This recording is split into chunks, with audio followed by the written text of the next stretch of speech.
Sir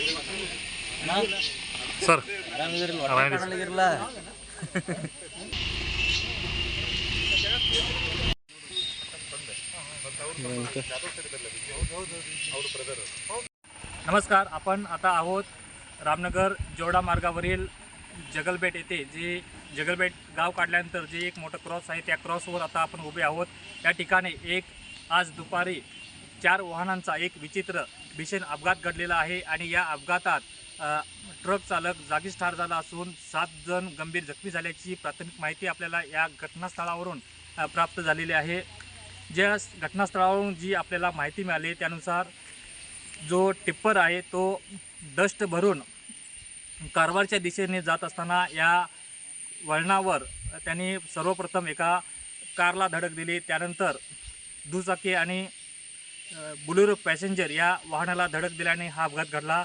त्यात कारमधील 3 जण गंभीर जखमी आहेत. तसेच दुचाकी स्वार जो खानापूर तालुक्यातील पारिसवाड येथील आहे, त्याचे नाव कृष्णा असे असून तो कद्रा येथे कामाला जात असताना त्यालाही त्या ठिकाणी धडक दिलेली आहे आणि तोही गंभीर जखमी झालेला आहे अपघातात. आणि जे बुलेरो पॅसेंजर जी केशव सिमेंट कंपनीची जी वाहन आहे त्या वाहनात 3 जण होते. त्या वाहनाला धडक दिल्याकारणाने त्या वाहनातीलही 3 जण जखमी झाले असून या जखमी 7 जणांना उपचारासाठी ॲम्ब्युलन्सद्वारे रामनगर येथे हलवण्यात आलेलं आहे. रामनगर येथे प्राथमिक उपचार केल्यानंतर पुढील उपचारासाठी त्यांना बेळगाव येथे पाठवण्यात आलेलं आहे. या घटनेत जो टिप्पर आहे तो टिप्पर पलटी होऊन त्या टिप्परमध्ये डस्ट आहे तो डस्ट रस्त्यावर पडलेला आहे. तसेच ते टिप्परातलं ऑइल आहे ते ऑइल रस्त्यावर पडल्यामुळे वाहतुकीलाही धोका निर्माण झालेला आहे.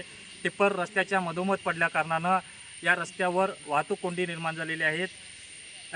तसेच या अपघातात जो टिप्पर चालक आहे तो चालक अडकून पडल्या कारणानं वाहनात अडकून पडल्या कारणानं क्रेनच्या सहाय्याने त्याला बाहेर काढण्यात आलेलं आहे. आणि त्यासाठी जगलबेट येथील स्थानिक लोकांनी या अपघातातील जो जखमींना रुग्णवाहिकेतून दवाखान्यात नेण्यासाठी मदत केलेली आहे. तसेच जो मृत्यू झालेला चालक आहे त्याला त्या टिप्परमधून बाहेर काढण्यासाठी स्थानिक लोकांनी मदत केल्याचे आपल्याला याला पाहायला मिळतं आहे. आतापर्यंत या घटनेत एकाचा मृत्यू झाला असून 7 जण जखमी झालेले आहेत. या प्रकरणी रामनगर पोलीस घटनास्थळी येऊन त्यांच्यानी पंचनामा चालू केला आहे आणि या घटनेचा पुढील चौकशी आहे ती सुरू आहे.